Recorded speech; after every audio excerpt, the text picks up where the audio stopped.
All right. Thanks, Helene. Thanks for that nice introduction. Yeah, Delmarva, Delaware, Maryland, Virginia, just in case you don't know. But today's a real special day. It's my 11-month anniversary of doing stand-up comedy. And thank you.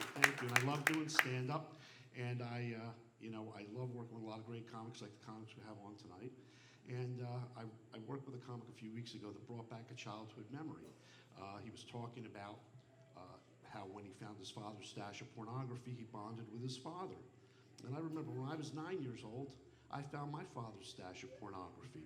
Now, we didn't bond, but that's when I discovered that my father was gay.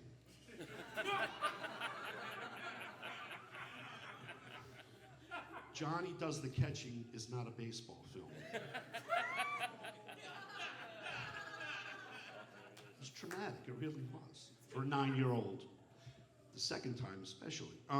So I turned 63 this year, and people, this is nothing we want to celebrate or applaud. 63 is more like a countdown than a celebration.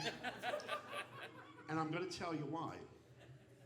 63 has given me some nasty stuff like erectile dysfunction, anal leakage.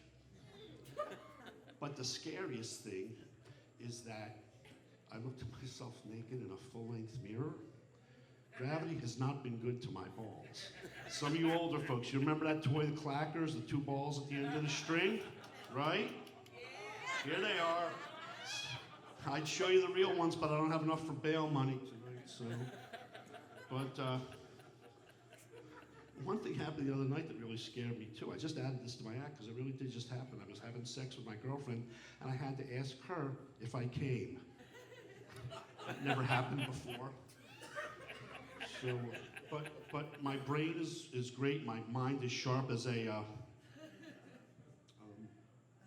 Anyway, I did a show.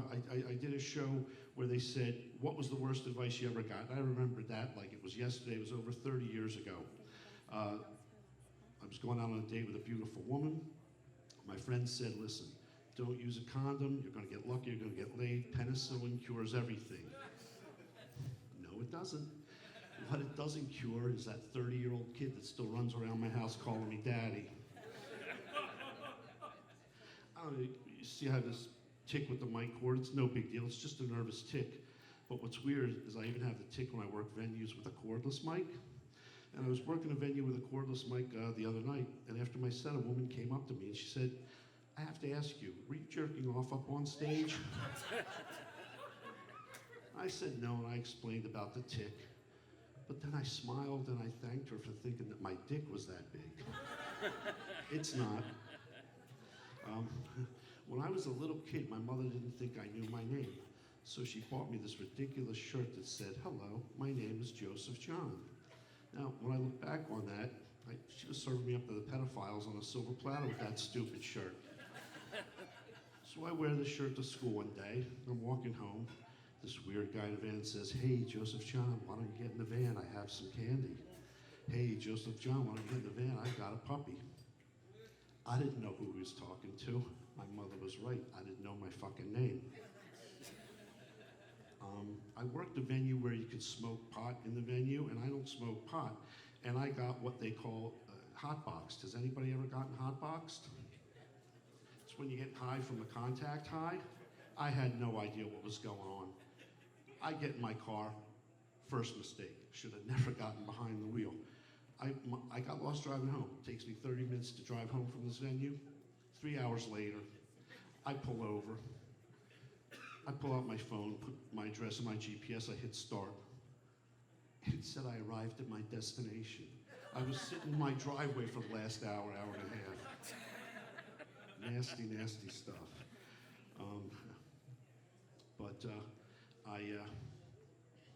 I went to Florida, Fort Lauderdale, Florida, about a year ago by myself, and I was getting bored hanging around the pool. Fort Lauderdale is beautiful, but I got bored, so I did a little sightseeing. And I came across a little town called Wilton Manors. Has anybody ever heard of Wilton Manors? Second gayest town in America. Now, I'm not gay, but I wanted to see what a gay bar was like. So I sat, had a drink, minded my own business. This guy comes up to me and he says, How much? How much what? How much hair do you have under that shirt? Nobody had ever asked me that question before. I had no idea how to answer it. So I just lifted my shirt and I showed him. So now he starts petting my chest hair. And I figure, okay, I'll be his little Italian chia pet for a while. Maybe I'll get a free drink. But I said, not below the equator, I'm not gay. He said, sweetie, if you ever want to switch teams, you give me a call. I would love to be your teacher. And he gives me his number. He starts to walk away. And as he's walking away, he looks back. And he said to me, when you were a little kid, did you wear a shirt that said, hello, my name is Joseph John? He really did have a puppy. All right, I'm almost out of time. I have to tell you guys why I got kicked off of all the dating sites for telling the truth. You can see I'm a short guy, 5'5", 5'6". I call myself a sawed-off Guido. And it triggers me when the tall women say, hey, if you're not as tall as me, don't send me a message. So I send them a message. And this is what I send them. I'm not as tall as you, but I have a really big dick, and I could give you the ride of your life. They report me, I get kicked off.